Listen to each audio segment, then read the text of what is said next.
crunch game early in the season? Oh yeah, look, I suppose it's another step for us to travel to the other side of Australia and meet a team that's on the rebound, and I've seen them at their best, so we're preparing for that. Preparing for your toughest test, you said you've beaten Port, you've beaten Geelong, but this could be your toughest one? Yeah, look, I suppose every week's different, and you know, we think we're in good form with a good brand of footy that we're playing, but that'll get challenged this week. Just how unpredictable are they to come up against? North? Yeah. Oh, look, I watched the game in detail, and you know, against Collingwood, and I saw their best, and that's what we looked at. So that's, as far as you're concerned, you always just look at what they can do rather than what things they do wrong. Yep. And does the inclusion of someone like Swallow, their captain, does that increase their chances, you think, of producing that sort of football? Oh, no doubt. Yeah, you know, having a captain back in the side just adds a little bit of stability in their midfield in particular, and so we're aware of what they do and how they go about it and what they can achieve, and that's why it's a really big test for us. What will Crocker bring to this team, whether he stands in for a couple of weeks or not? Yeah, actually, Croc's coached me in my last 4 or 5 games in 2009. So, look, I thought my thinking is he doesn't change too much in terms of what North are about and what they've been doing for the last 5 years. So, I wouldn't anticipate too many tactical changes because Darren's there. Good to have Yo back as well after suspension. Yeah. Look, you know, I was reasonably worried that he wasn't in our side last week, and we did contemplate the appeal, but we got through the game, we got the win, and now we get him back. So he's in good form, and he adds to our depth.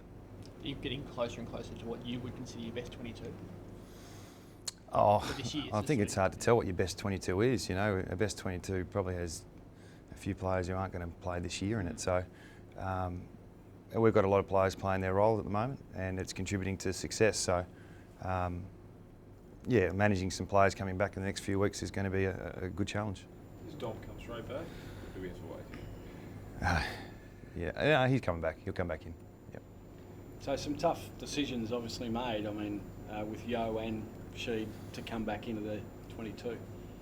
Yeah, look, it's a good problem to have. Things can change really quick. I'm really aware of that. You know, we had some good players coming back about 3 weeks ago, and we lost 3 or 4 players. So it changes every week. But this week we had a really good match committee, and we think we've got a pretty good side. Does the size of the ground change any thinking at all? Well, it's the same length as the MCG, and it's the same width as Subi. So a bit of both. We reduced the ground size to training, and the boys played there a few years ago and had a good win. So they tell me it's a really good ground and good to play footy at. So, and I think the weather might be okay. And a word on JK playing his 150th this week.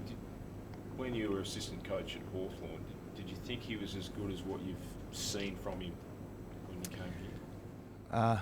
Yeah, that's a good question. Look, I think he's really played it down this week, by the way, the 150. I didn't know till this morning.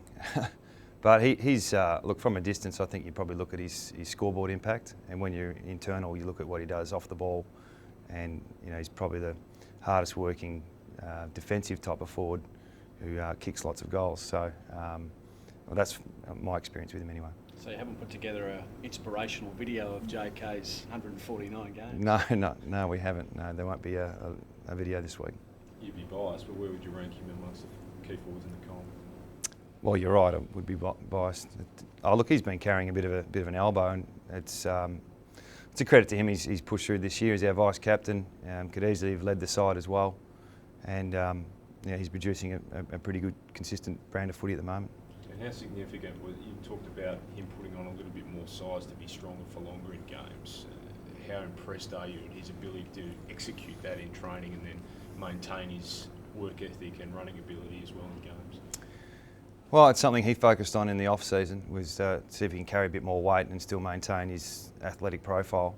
And look, it's credit to him and the fitness department. They've found the balance, so he's able to probably stand up for a bit longer in games, and quite often he's competing 1 against 2 or 3. So he's in good form at the moment, but like I said, it can change really quickly. So, the type of footy he plays, it reminds me of a pretty consistent player. What are your plans for Jack Darling for this weekend, football-wise?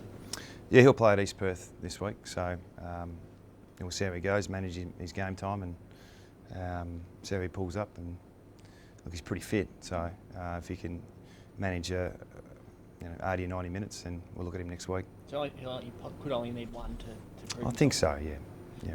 So obviously there's pressure on other tools in the forward line and to maintain their positions. How committed are you to like 3 tools? Do you want 2 tools, 4 tools? No, look, I don't really think about that. The planning's not there yet.